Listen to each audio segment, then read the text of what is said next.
Let's go where there is the most conviction right now, and that's the crypto world. As we speak, BTC at highs of the day.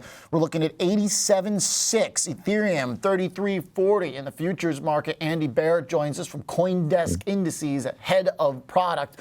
Andy, so is this latest run up going to be met with new product, or was that at the beginning of the year with the ETFs? What comes next? How do we justify all this? Yeah, the Bitcoin in particular needed four things to happen this year. They needed four things to go the right way. They needed the ETF launch to be a success, undoubtedly a success, right? We have somewhere probably close to 80 billion now in AUM in Bitcoin ETFs. It needed the halving to go smoothly, which it did in March.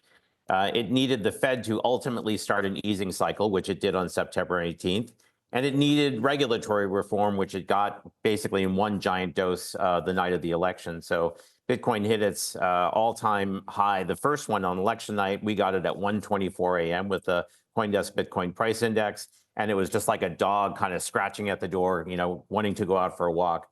For now, it's just a lot of new buying, follow on from the MicroStrategy buying, and the fact that, look, this is a lot of momentum and a lot of movement, but still the whole masses have not adopted this yet, so it's still can be seen as early days.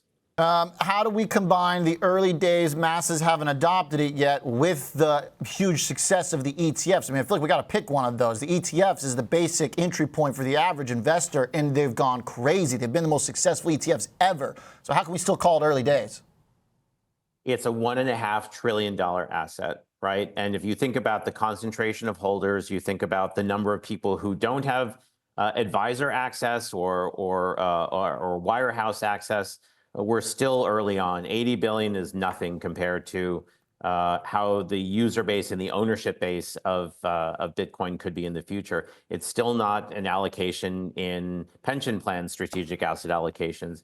It's still not in a lot of model portfolios. So there's a ton of room to go. And many people have said, well, Bitcoin's done everything it can do, and they've been proven wrong time and time again. So you know, we never like to pin exact price movements, but one thing is for sure, the 5%ers, the people who think about crypto 5% of their investing time, most of them still haven't thought about Bitcoin yet.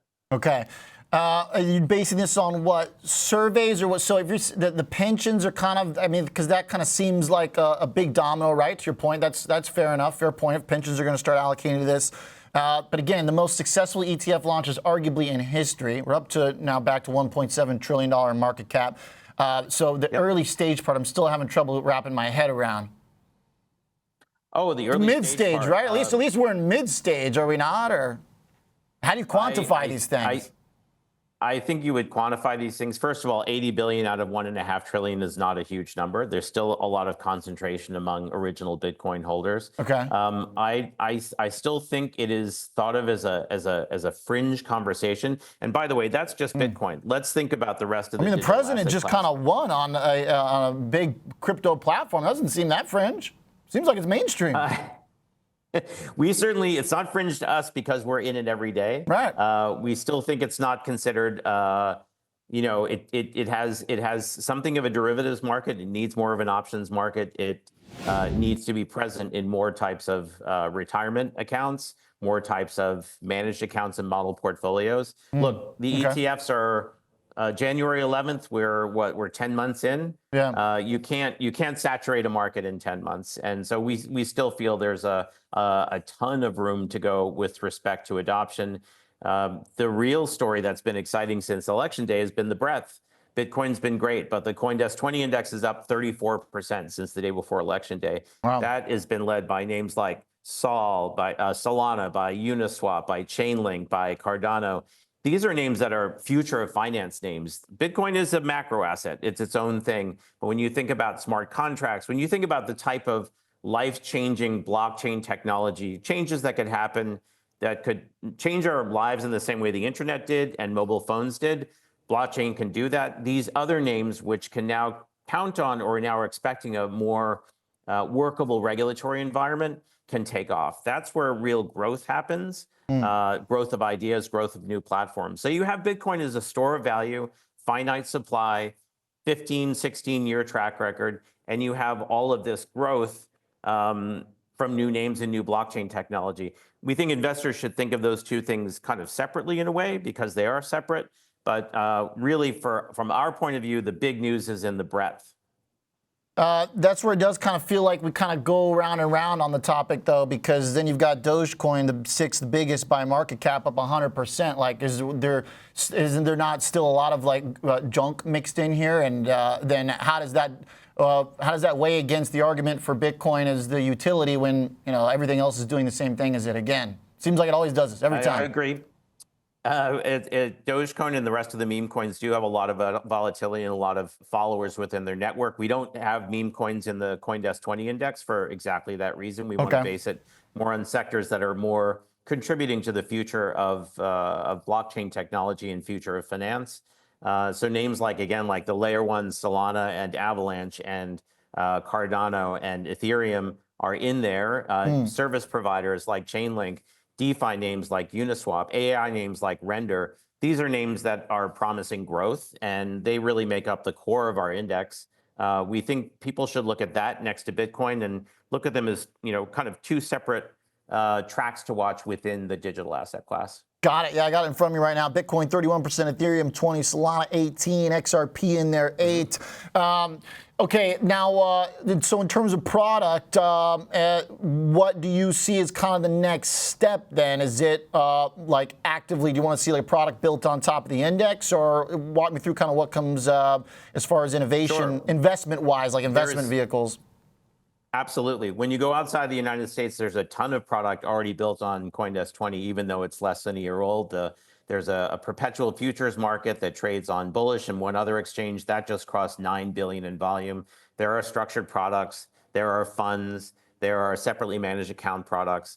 There's a lot of different ways for investors offshore to get effectively what we like to think of as the QQQ of crypto, right? An index which represents this new asset class where people don't quite know who the winners and losers are going to be and how things are going to play out. So they just want to grab the top names and say, I'm going to bet on this space. And investors are having a really good time with that, especially in the last week.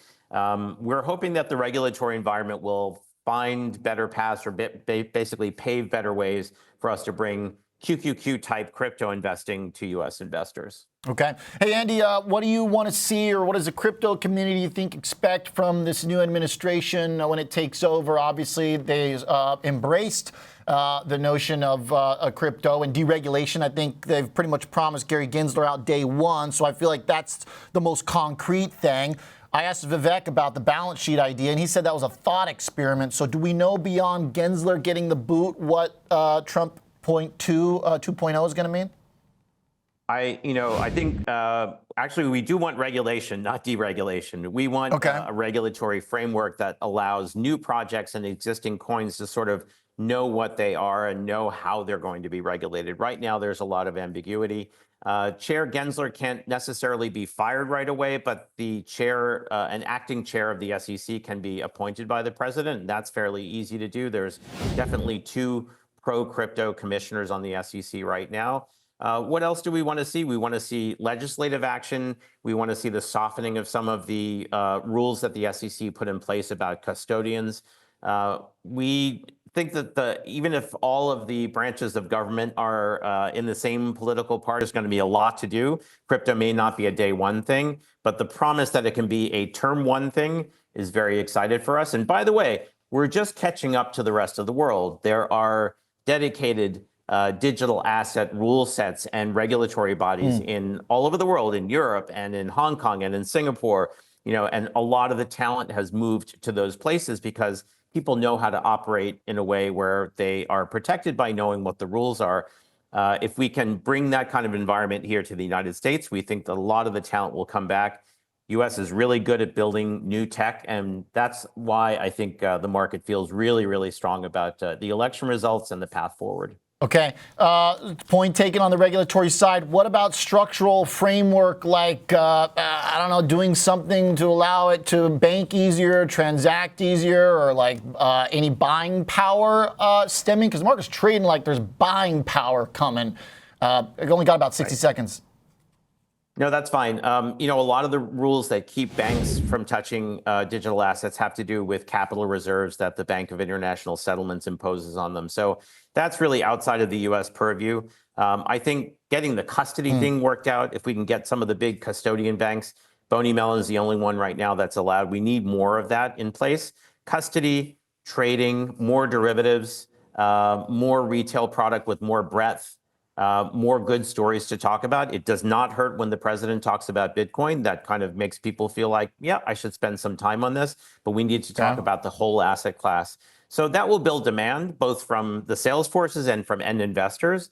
And then I think, that will help prioritize what the investing public wants. There's a giant future of growth out here, and we want the U.S. to participate in as much as we can. All right. Andy, thanks for the thoughts. We'll be in touch. Appreciate the conversation.